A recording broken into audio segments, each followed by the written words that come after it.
Yego, nibyo ntabwo wibeshye wahageze.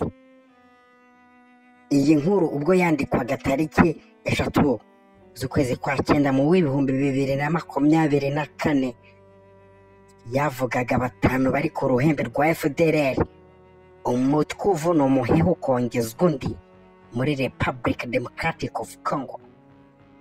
Ntabwo ngiye kugaruka ku by'uyu mutwe, ahubwo uyu munsi ndaje ngo tuvuge ku by'aba basirikare ba M23 bacakije ibisambo ruharwa bya FDLR, leta y'u Rwanda. Mbibutseho gatoya, FDLR ni umutwe witwaje intwaro washinzwe n'abanyarwanda barimo bahoze mu ngabo zatsinzwe, XFR n'interahamwe, abanyapolitiki n'abandi biganjemo abagize uruhare muri jenoside yakorewe abatutsi mu 1994. Mu birindiro ukoreramo mu burasirazuba bwa Repubulika Iharanira Demokarasi ya Congo, ukorana n'ingabo z'iki gihugu ndetse n'abanyekongo bahuje nawe ingengabitekerezo y'urwango rushingiye ku moko. Uyu mutwe umaze imyaka irenga 20 ugenzura bimwe mu bice byo mu burasirazuba bw'iki gihugu cya Congo, by'umwihariko mu ntara ya Kivu y'Amajyaruguru. Ufite inzego zubakitse muri politike ndetse n'igisirikare. Umuyobozi mu rwego rwa politike ni ufatwa nk'umukuru. Nyuma yo gusoma no gusesengura inyandiko zitandukanye kandi zizewe zifite amakuru agezweho kuri uyu mutwe, tugiye kubaganiriza abayobozi bawo n'imyirondoro yabo. General Iyamuremye Gaston. Iyamuremye azwi ku yandi mazina arimo Byiringiro Victor, Michel Byiringiro na Rumuri. Uyu niwe muyobozi w'agateganyo wa FDLR ku rwego rwa politike, akaba ari nawe perezida w'uyu mutwe nk'uko byemezwa na raporo y'impuguke za Loni yasohotse muri Kamena 2024.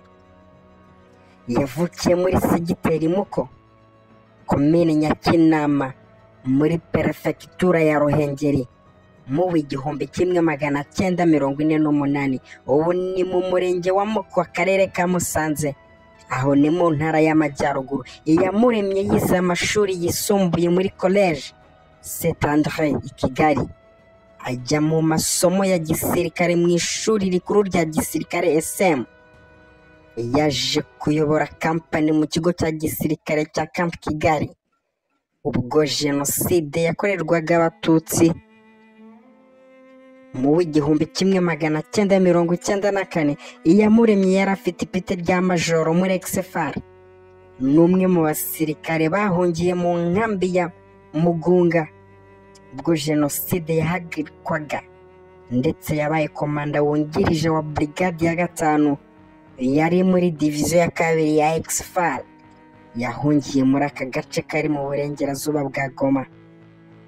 Mbere y'uko perezida wa FDLR Iyamuremye yabanje kuba visi perezida wa mbere w'uyu mutwe, yungiriza mu Rwanashyaka Inyasi wapfiriye mu Budage muri Mata mu 2019. General Ntahunguka Pacifique. Ntahunguka azwi ku yandi mazina arimo Omega, Mulefu, Nzeri ndetse na Israel. Ni we muyobozi w'ishami rya gisirikare rya FDLR rizwi nka FOCA, Les Forces Combattantes, abacunguzi. Omega yavukiye muri segiteri Gasebe ya komini Gaseke muri perefegitura ya Gisenyi mu 1964. Ubu ni mu karere ka Ngororero mu ntara y'Iburengerazuba. Ngize amashuri abanza muri komini Gaseke, akomereza muri Rwankeri. Ayisumbuye yayize muri Collège Christ Roi Nyanza, nyuma yaho akomereza mu ishuri rikuru rya gisirikare SM Kigali. Nyuma ya SM yagiye kwiga amasomo yo gutwara indege mu Misiri, mu Bugiriki ndetse no mu Bufaransa. ubwo jenoside yakorewe abatutsi yatangiraga muri mata w'igihumbi kimwe magana cyenda mirongo icyenda na kane. Omega yayoboraga batayo ya 94 yakoreraga mu Mutara itsindwa n'ingabo za RPA Inkotanyi.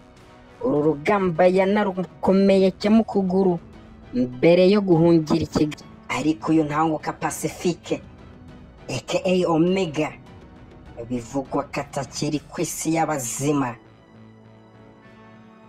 Tugeze ku wundi mugabo, Brigadier General Gakwerere Ezekiel. Gakwerere azwi ku yandi mazina arimo Sibomana Stani, Julius Mokoko cyangwa Sibo Stani. Ni umunyamabanga mukuru wa FDLR mu rwego rwa politiki. Yavukiye muri komini Rukara muri perefegitura ya Kibungo mu 1964.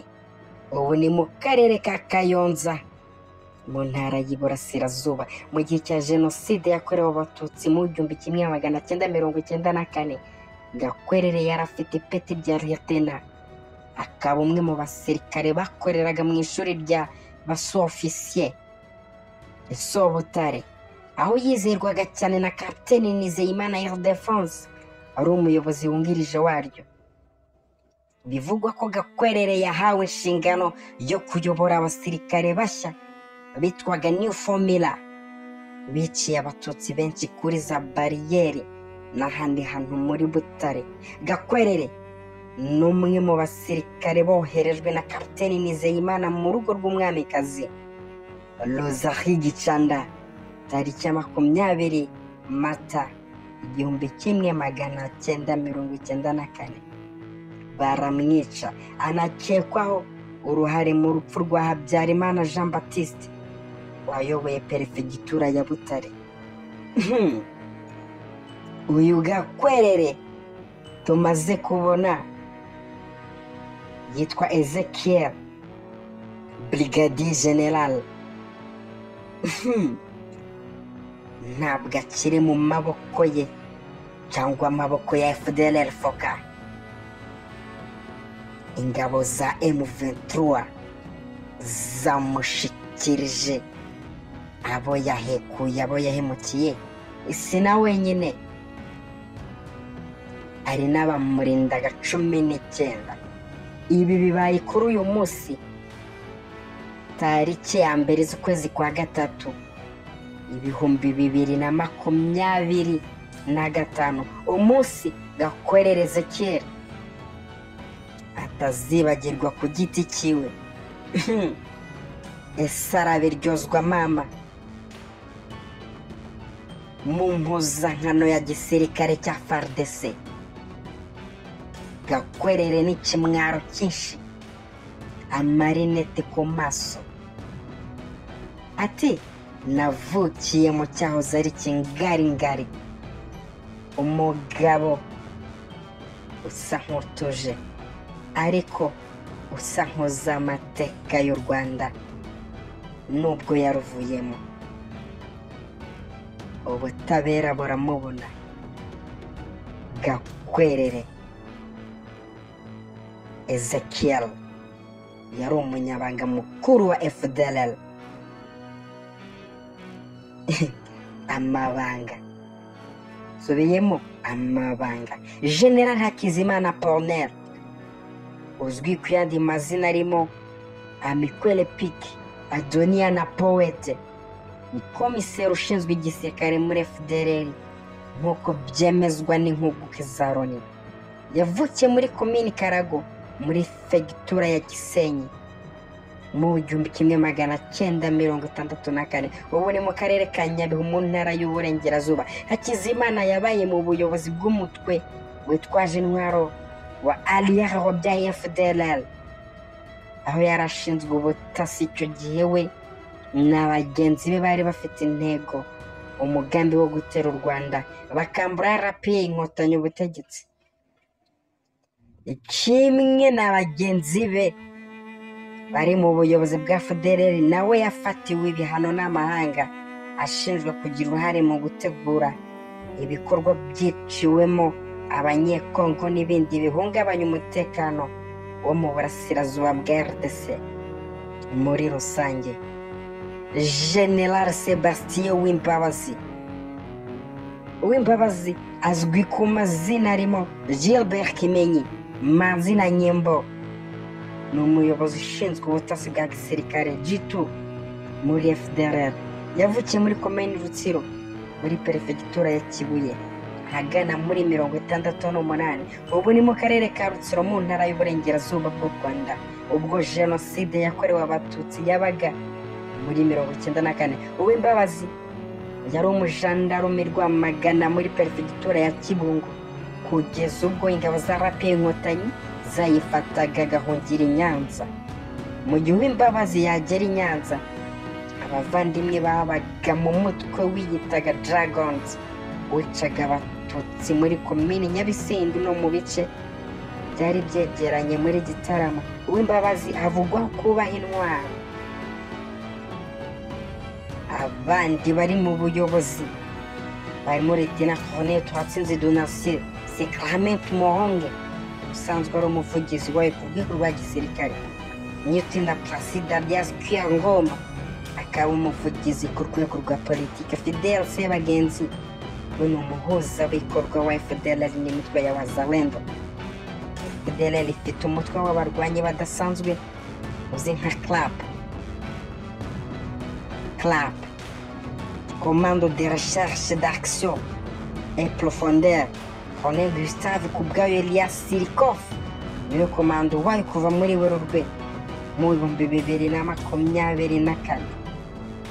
Sirikov komando akungirizwa na Ngabo Guillaume alias Baghdad. Aba bajenerali mvuze biravugwa ko harimo ababa baritabye Imana ntwaro kuri gisirikare. Ntanguka General Pacifique Gakwerere yageze mu Rwanda, ese arabahamagarira kuruzamo